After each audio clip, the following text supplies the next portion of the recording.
जीवनातील आव्हाने तुम्हाला स्तब्ध करू शकत नाहीत. ते तुम्ही कोण आहात आणि देवाच्या हातांचे कुंपण तुमच्या भोवती कसे आहे दाखविण्याची मदत करतात. काय आमच्या भोवती देवाच्या संरक्षणाचे कुंपण आहे?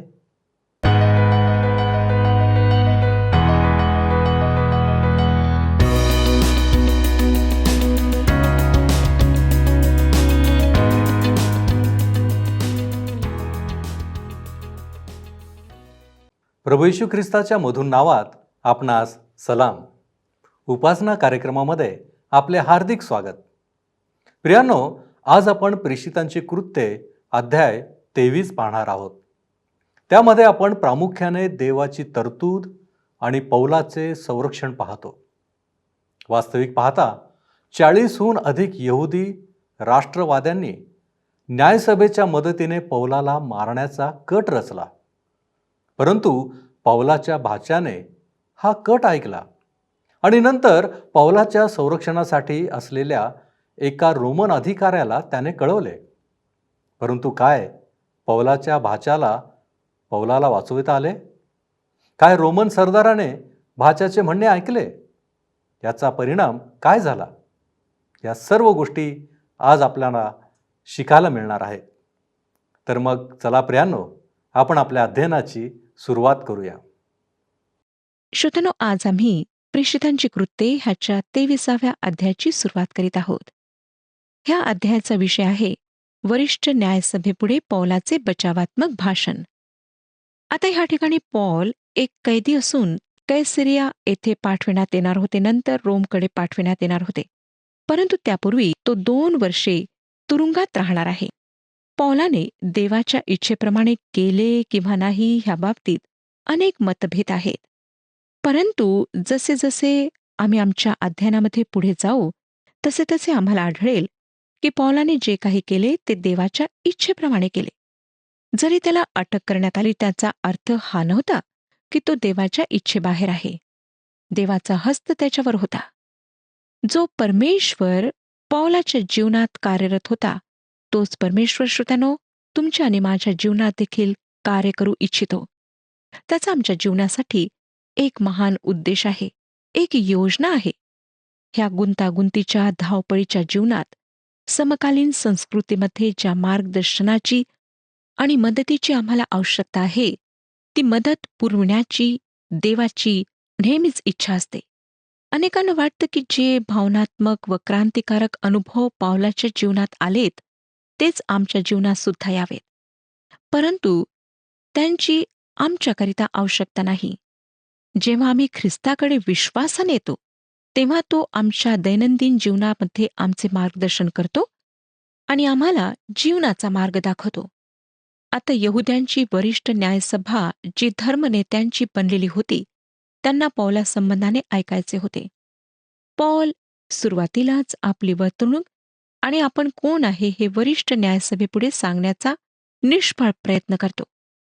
देव पौलाला धीर देतो.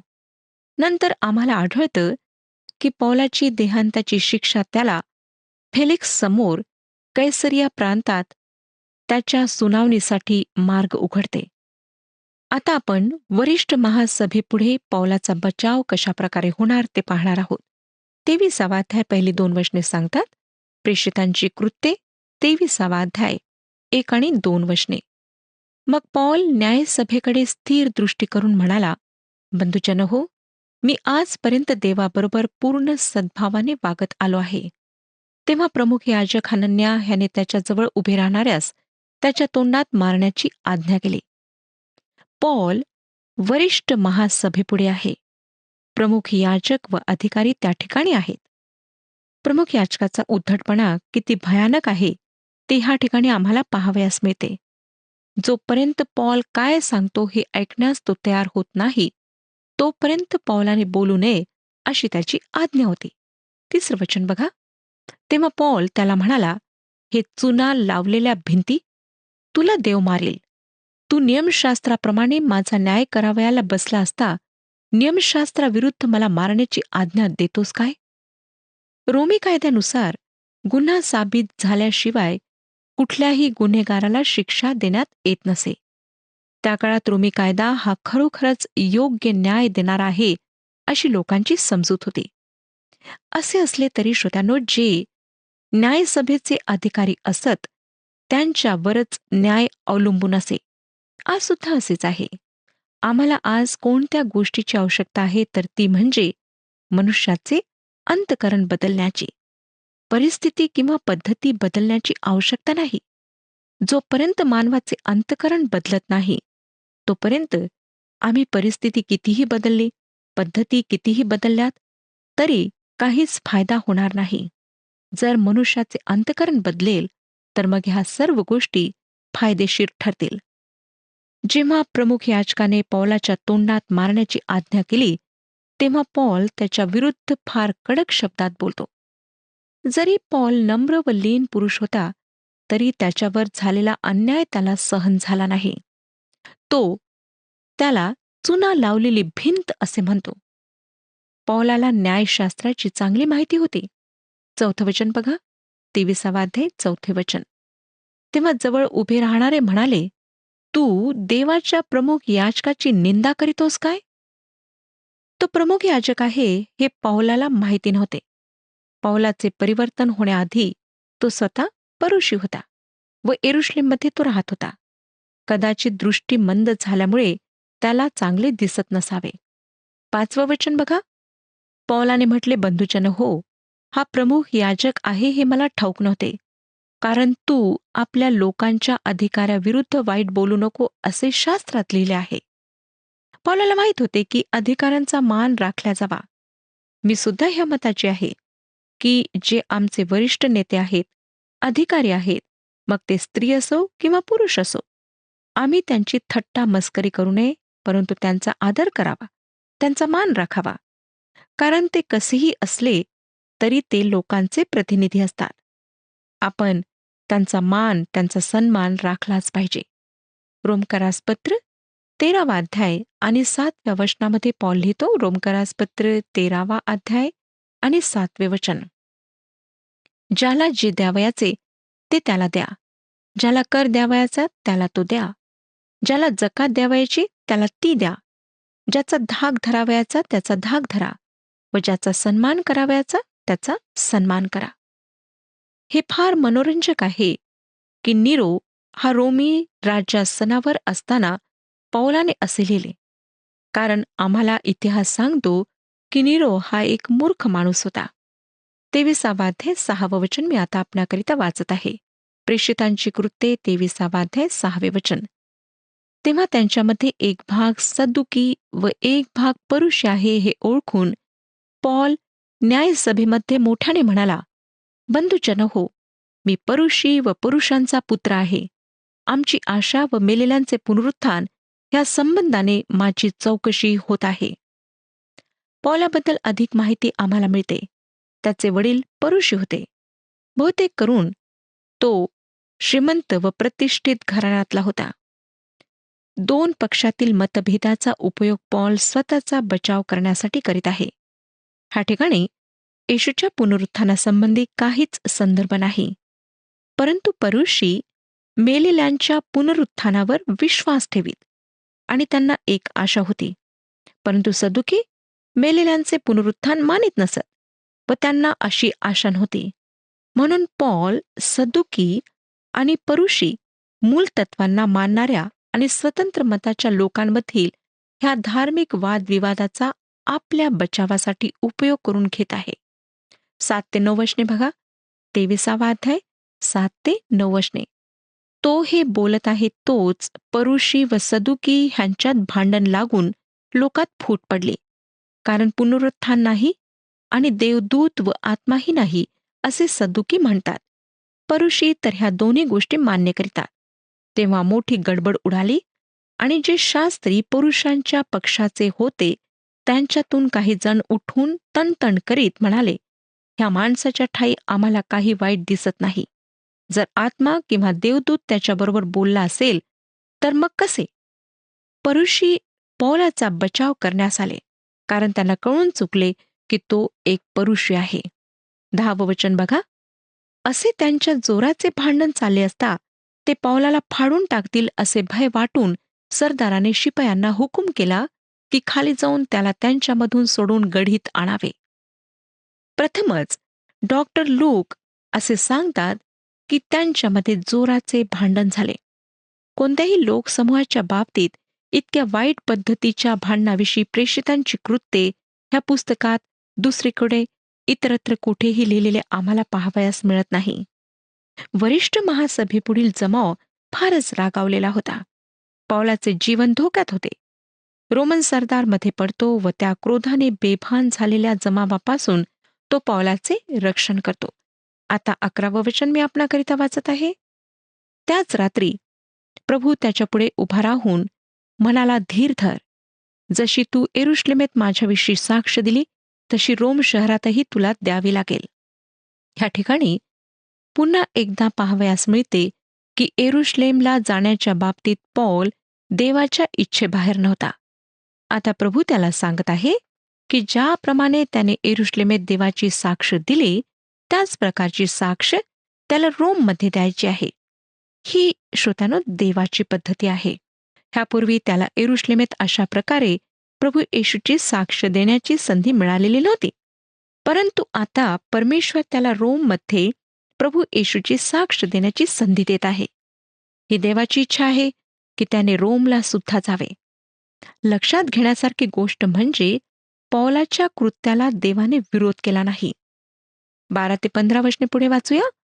मग दिवस उगवल्यावर कित्येक यहुदी एकजूट करून शपथबद्ध होऊन म्हणाले, पौलाचा जीव घेईपर्यंत आम्ही खाणार पिणार नाही. हा कट रचणारे इसम 40हून अधिक होते. ते मुख्य याजक व वडील ह्यांच्याकडे येऊन म्हणाले, पौलाचा जीव घेईपर्यंत आम्ही अन्नाला शिवणार नाही. अशा कडकडीत शपथेने आम्ही आपणास बद्ध करून घेतले आहे. तर आता त्यांच्याविषयी आणखी काही बारकाईने विचारपूस करावयाची आहे. ह्या निमित्ताने त्याला आपणाकडे आणावे असे तुम्ही न्यायसभेतही सरदाराला समजवावे. म्हणजे तो जवळ येतो न येतो तोच त्याचा जीव घेण्यास आम्ही तयार आहोत. हा पौलाचा जीव घेण्याचा कट होता. परंतु देवाने पौलाला स्पष्टपणे सांगितले होते की त्याची पौलाकरिता वेगळी योजना आहे. त्याला रोमला जायचे आहे. पुढे 16 ते 18 वचने बघा. ते दबा धरून बसल्याचे पौलाच्या भाच्याने ऐकले आणि गडीत जाऊन त्याने पौलाला सांगितले. तेव्हा पौलाने एका शताधिपतीला बोलावून म्हटले, ह्या तरुणाला सरदाराकडे घेऊन जा. ह्याला त्यास काही सांगावयाचे आहे. तेव्हा त्याने त्याला सरदाराकडे नेऊन म्हटले, बंदिवान पौल ह्याने मला बोलावून विनंती केली की ह्या तरुणाला आपणाकडे आणावे. त्याला आपणाबरोबर काही बोलावयाचे आहे. पौल ह्या ठिकाणी रोमी राज्याचा नागरिक असल्याचा हक्क उपयोगात आणीत आहे आणि तसे करण्याचा त्याला पूर्ण अधिकार होता. त्याचप्रमाणे ह्या ठिकाणी आपल्याला पौलाच्या कुटुंबाविषयी थोडी अधिक माहिती मिळते. पौलाला एक बहीण होती आणि तिचे कुटुंब यरुशलेममध्ये होते. 19 ते 22 वचने बघा. प्रेषितांची कृत्ये 23वा अध्याय 19 ते 22 वचने. तेव्हा सरदाराने त्याचा हात धरून त्याला एकीकडे नेऊन विचारले, तुला मला काय सांगावयाचे आहे? तो म्हणाला, यहुद्यांनी असा एकोपा केला आहे की पौलाविषयी आणखी काही बारकाईने विचारपूस करावयाच्या निमित्ताने त्याला उद्या खाली सभेमध्ये आणावे अशी आपणाला विनंती करावी. तर आपण त्यांचे ऐकू नका, कारण त्यांच्यापैकी 40हून अधिक माणसे त्याच्यासाठी दबा धरून बसली आहेत. त्यांनी शपथ घेतली आहे की त्याला जीवे मारीपर्यंत आपण खाणार पिणार नाही आणि आता ते तयार होऊन आपल्या संमतीची वाट पाहत आहेत. तेव्हा तू हे मला कळविले आहे हे कोणाला सांगू नको असे त्या तरुणाला बजावून सरदाराने त्याला निरोप दिला. अशा प्रकारे रोमी सरदाराला पौला विरुद्धच्या कटाविषयी सावधान करण्यात आले. ह्या ठिकाणी श्रोत्यानो काही गोष्टी लक्षात घेण्याकरिता आपण थांबूया.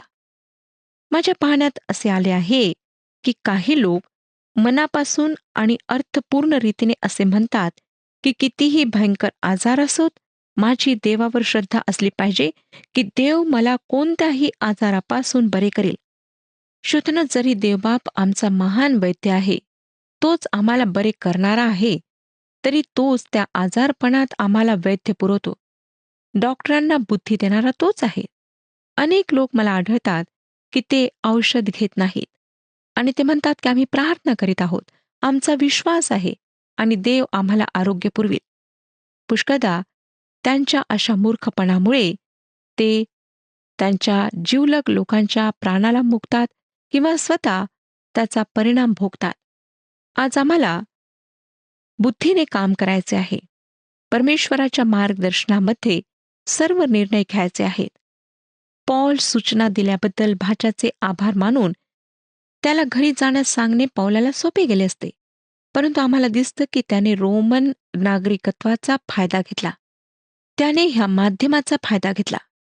देवाची हीच इच्छा असते की जे माध्यम त्याने करिता उपलब्ध केले आहेत त्यांचा आम्ही लाभ घ्यावा. ह्याचा अर्थ असा नाही की आमचा देवावर विश्वास नाही, परंतु आम्ही देवावर भरोसा ठेवून त्याच्या उद्देशांना पूर्ण करण्याकरिता या माध्यमांचा आणि मार्गांचा उपयोग करतो. आता आम्हाला दिसतं की पौलाला कैसरिया येथे पाठविण्यात येते. 23 वचन, 23 अध्याय, 23 वचन.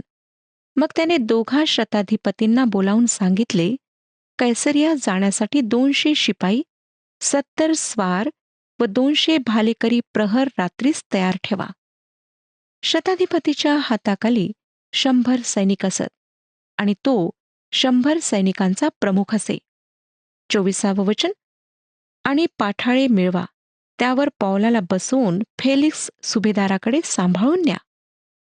हे वाचून असं वाटतं की काय हेच आहे काय ज्याला देवावरची श्रद्धा असे म्हणतात? ह्यात काहीच शंका नाही श्रोत्यांनो की असे सर्व घडत असताना पॉल देवाच्या इच्छेच्या अधीन होता. ह्यावरून प्रदर्शित होते की पॉल कोणत्या प्रकारच्या संकटात होता. रोमी सुभेदाराचे मुख्य केंद्र कैसरिया हे होते आणि काही विशिष्ट प्रसंगी ते एरुश्लेमेत हलविण्यात येत असे, कारण पिलाताचे मुख्य कार्यालय एरुश्लेमेत होते. रोमी एरुश्लेमेत राहण्यापेक्षा कैसरिया प्रांतात राहणे पसंत करीत असत, कारण कैसरिया येथील वातावरण आणि हवामान चांगले होते. एरुश्लेमेत फारच थंडी असे. पौलाला कैसरियाला पाठवून त्याची एरुश्लेमेतील धोक्यापासून सुटका होणार होती. आता 25 आणि 26 वचने बघा. शिवाय त्याने अशा मजकुराचे पत्र लिहिले: महाराज फिलिक्स सुभेदार, ह्यास क्लौद लुसिया ह्याचा सलाम. त्या सुभेदाराने अशा आशयाचे पत्र लिहिले. त्या काळातील पत्र लिहिण्याची पद्धत ह्या ठिकाणी आम्हाला पाहायला मिळते. आजच्या प्रमाणे ते पत्रावर सही न करता आपले नाव पत्राच्या सुरुवातीला लिहित असत. 27 वचन. या मनुष्याला यहुद्यांनी धरले होते आणि त्यांच्याकडून त्याचा घात होणार होता.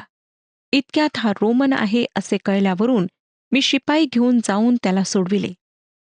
एरुश्लेमेतील रोमन सरदाराची इच्छा होती की कैसरिया येथील सुभेदाराला माहीत व्हावे की तो आपले कर्तव्य बजावित आहे, तो रोमी नागरिकांचे रक्षण करीत आहे.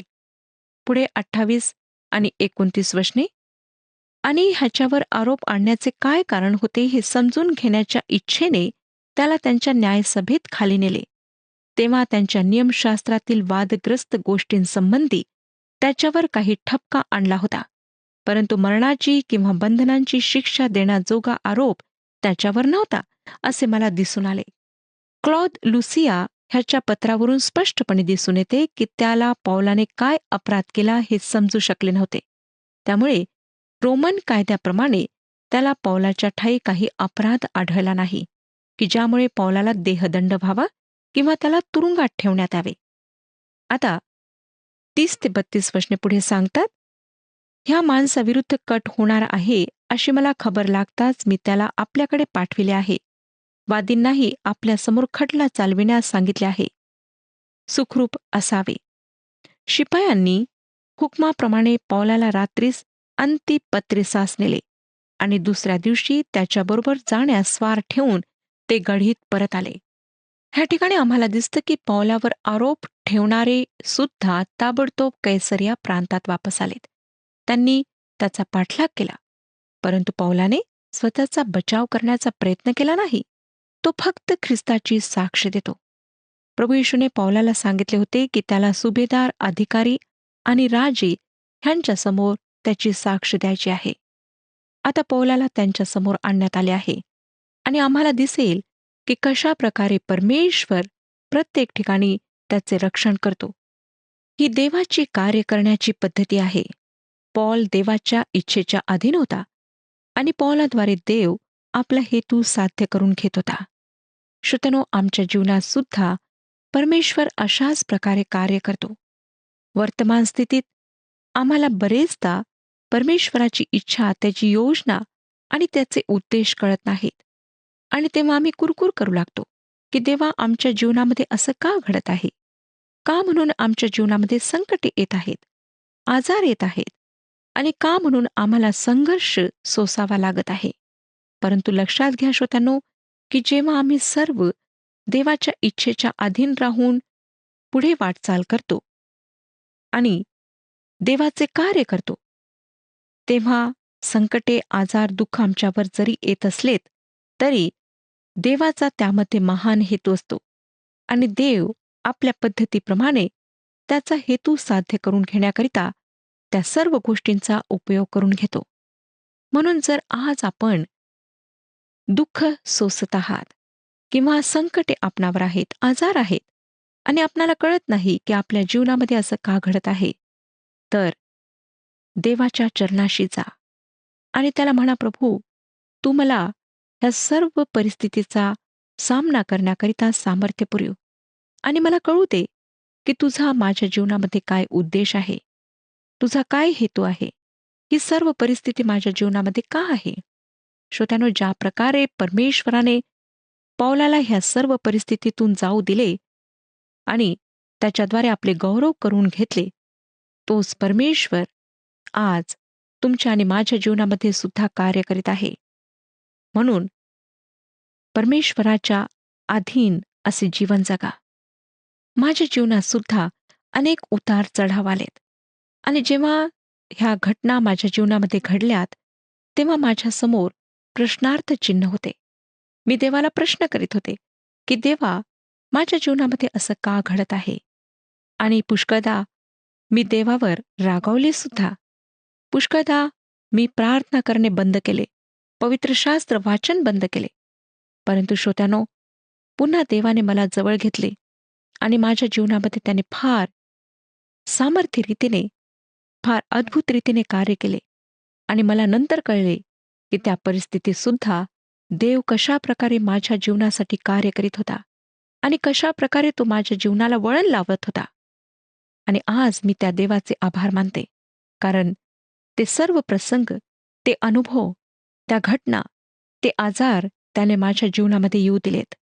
आणि आज त्याने मला त्याच्या जवळ घेऊन अनेक प्रकारे आशीर्वादित केले आहे. माझा उपयोग त्याने आपल्या राज्याच्या वाढीसाठी करून घेतला आहे. जर त्यावेळी मी देवापासून दूर गेले असते, तर श्रोत्यानो, आज जी सेवा देवाने मला दिली आहे ती मी करू शकले नसते. म्हणून मी देवाचे आभार मानते. देवाचे कार्य फार विलक्षण रीतीने आमच्या जीवनामध्ये होते. म्हणून श्रोत्यानो, निराश न होता परमेश्वराच्या हातात सर्व काही सोपवा, त्याच्या स्वाधीन रहा आणि त्याच्या अधीनतेमध्ये जीवन जगा. त्याची इच्छा जीवनामध्ये जाणून घ्या. त्याच्याच नावाचे गौरव करा आणि त्याच्याच नावाकरिता आपले जीवन जगा. परमेश्वर ह्या विषयात आपले मार्गदर्शन करो आणि आपणाला आशीर्वाद देव. प्रियानो, देवाचे वचन म्हणते, मी तुला सोडणार नाही, मी तुला टाकणार नाही. या वचनाप्रमाणेच पौलाच्या जीवनामध्ये गोष्टी घडत आहेत असे दिसून आले. पौलाने यरुशलेममध्ये जाऊ नये यासाठी अनेक लोक भावनिक झाले होते ना. परंतु आज आम्हाला कळते की पौल एवढा खंबीर कसा काय होता. होय, जेव्हा देवच आमच्याबरोबर आहे तर आम्ही काळजी का करावी, होय ना. चला तर मग त्या देवाच्या चरणांपाशी जाऊ. आपण प्रार्थना करू. प्रभूजी, आम्ही तुझे लेकरं या नात्याने तुझ्या चरणांपाशी आलेलो आहोत. तुझ्या कृपेचं वेष्टन तू सदैव आमच्या भोवती ठेवतोस. आणि होय प्रभूजी, ज्याच्याद्वारे आम्हाला संरक्षण प्राप्त होतं,